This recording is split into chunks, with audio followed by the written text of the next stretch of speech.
Bonjour tout le monde, c'est Laurent Marchand pour soyezheureux.com. Si je fais cette vidéo aujourd'hui, c'est au sujet de l'atelier Semer les graines du bonheur dans votre vie que je vais co-animer avec l'incroyable Martine Ebette lundi 12 mars 2012 à Paris. Et si je fais cette courte vidéo, c'est pour vous présenter une série de courtes vidéos, dont celle-ci est la première, qui s'appelle Les remparts qui empêchent d'être heureux. En fait, voilà, je me suis dit que c'était bien beau de faire un atelier sur la recherche du bonheur, mais c'était peut-être bien de s'y préparer et peut-être bien de réfléchir au bonheur dans notre vie et notamment à déceler les remparts qui nous empêcheraient d'être heureux. Voilà. Et le premier rempart aujourd'hui, c'est à mon avis un des plus importants, c'est croire, accepter ou comprendre que le bonheur est possible dans la vie. Est-ce que vous croyez, est-ce que vous acceptez ou est-ce que vous pensez que le bonheur est possible dans votre vie? Est-ce que vous savez si vraiment il y a une chance pour que vous soyez plus heureux dans votre vie? Alors a priori tout le monde va me répondre oui, bien sûr, enfin je veux dire, tout le monde construit sa vie pour être plus heureux avec une compagne ou un compagnon adorable, des enfants bien élevés, une belle maison, une belle voiture, un travail agréable, etc., etc. Et donc tout le monde va dire oui, moi je construis ma vie pour avoir plus de bonheur. Et en réalité, quand on creuse un peu, on se rend compte qu'en fait les gens finissent toujours par me dire oui, en fait, bon, en même temps on est toujours un peu rattrapé par le truc plombant, la mauvaise nouvelle, le mauvais mot, le patron qui nous embarrasse un peu, le voisin qui nous prend la tête, voilà, le problème mécanique qui fait que la voiture elle doit partir au garage, etc. Il y a toujours quelque chose qui vient nous plomber notre chemin vers le bonheur, vers plus de réussite, vers plus d'épanouissement, etc. Et en fait, quand on creuse encore un peu plus, et quand on parle véritablement du bonheur, enfin de l'épanouissement personnel avec les gens, on se rend compte qu'en fait ils sont assez embarrassés par ça. Et si vous allez chercher au fond de vous, peut-être que vous allez vous rendre compte que vous aussi, vous pouvez être un peu embarrassé par l'idée d'être heureux, c'est-à-dire d'être vraiment bien, vraiment tranquille dans la vie, d'avoir vraiment un épanouissement total, que ce soit sur votre travail, votre relation familiale, votre relation sentimentale, votre relation personnelle, aux autres, à vous-même, à la vie, etc.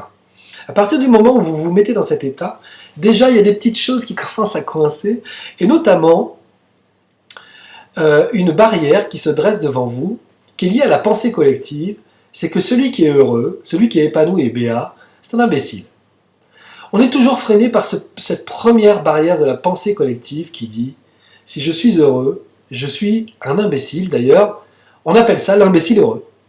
Et donc l'imbécile heureux, c'est qui? L'imbécile heureux, c'est quelqu'un qui est heureux simplement parce qu'il n'a pas les capacités intellectuelles d'analyser le monde, de comprendre ce qu'est la vie, il n'a pas de sens critique, il n'a pas une idée de ce qu'est la réalité vraiment autour de lui, les situations qui sont autour de lui, il ne comprend pas la difficulté des autres, il ne la voit pas, il est juste béat et stupide, et donc c'est par cette impossibilité intellectuelle, cette incapacité intellectuelle d'analyser les choses, qu'il arrive à être heureux. Et donc, toute recherche du bonheur dans la vie est toujours arrêtée un moment par l'idée que si on est plus heureux dans la vie, on devient un imbécile, ou il n'y a que les imbéciles qui peuvent être heureux dans la vie. D'ailleurs, assez souvent, quand on parle de l'atelier Semer les graines du bonheur dans votre vie, on nous dit, oh là, c'est un peu bisounours, tout ça, c'est un peu... Voilà. Et bisounours, c'est vraiment tout de suite ramené à quelque chose de l'état cérébral d'un nouveau-né, où voilà, on n'a pas suffisamment de sens des réalités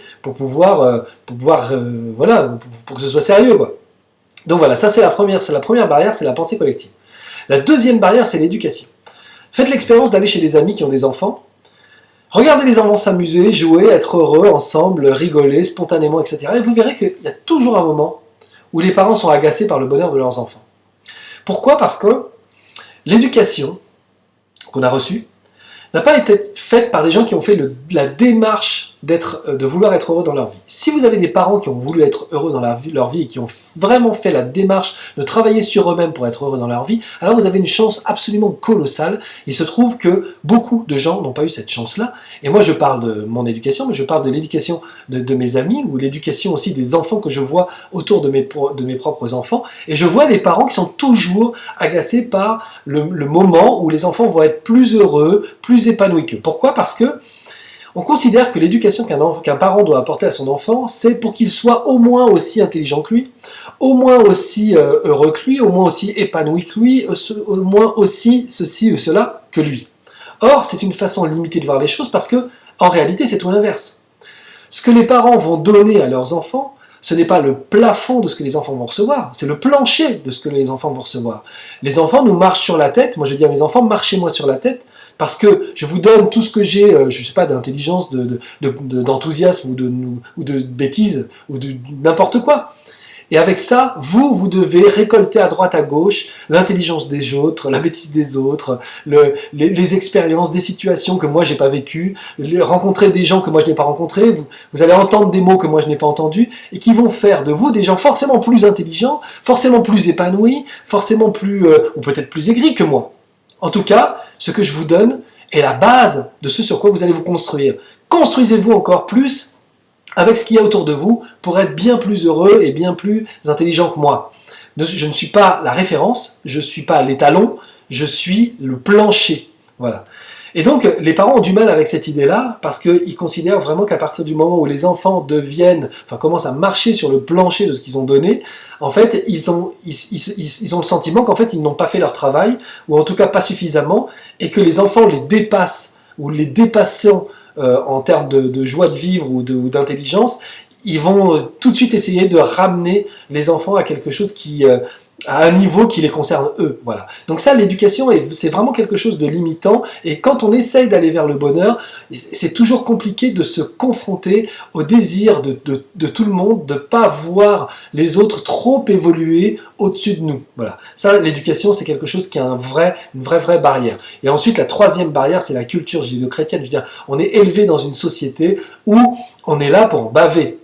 On n'apprend pas par la sagesse, on apprend par le coup de pied au cul, on apprend par la contrainte, on apprend par les difficultés, on apprend par le labeur, on apprend on apprend par la difficulté à régler nos problèmes de la vie, comprendre la vie pour peut-être un jour aller au paradis. Donc, et le paradis, je le rappelle, c'est pas sur terre, le paradis c'est ailleurs. Donc à partir du moment où la culture judéo-chrétienne nous imprègne de cette pensée-là, c'est compliqué pour nous de s'engager sur un chemin du bonheur parce qu'on a l'impression de faire l'inverse que ce que la vie nous donne, ou en tout cas nous oblige à passer comme expérience, c'est-à-dire de bien mettre les pieds dans la boue pour éventuellement un jour trouver quelque chose de plus joyeux dans notre vie. D'ailleurs, il y a beaucoup de pensées inconscientes qui sont liées à cette culture judéo-chrétienne, et notamment moi, depuis que je fais des ateliers sur le bonheur, ou depuis que je travaille sur le bonheur en règle générale dans ma vie, j'entends beaucoup de gens qui me disent « Oui, mais moi, j'ai rencontré quelqu'un qui était vraiment heureux, c'était vraiment quelqu'un qui a fait une démarche pour être plus épanoui. » On m'a raconté l'histoire d'une jeune femme, ça c'est vraiment l'exemple type. On m'a raconté l'histoire d'une jeune femme qui était vraiment quelqu'un qui avait souffert dans sa vie, qui avait des difficultés avec ses parents, difficultés dans son éducation, difficultés dans sa jeunesse, difficultés dans son adolescence. Elle avait vraiment une vie difficile. Elle était plombée. Et cette fille s'est battue et a transformé sa vie pour trouver le bonheur, l'épanouissement, etc. Et on me dit, cette fille est véritablement devenue en quelques années un soleil. C'était vraiment quelqu'un d'épanoui, de léger. Elle riait, on l'avait jamais vu rire comme ça. Elle était fraîche, contente. Elle avait trouvé un job qui lui plaisait. Elle avait rencontré quelqu'un. Elle était très amoureuse. D'un seul coup, bam, accident de voiture, elle meurt.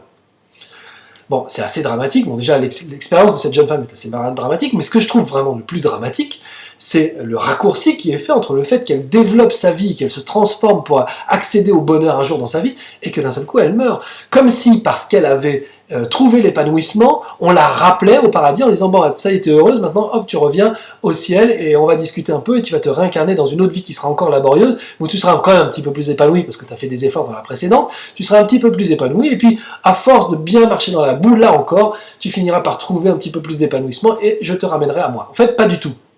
La seule expérience qui vaut vraiment le coup dans cette vie, aujourd'hui, là, maintenant que vous regardez cette vidéo ou dans les heures qui viennent, c'est simplement d'être bien, d'être heureux.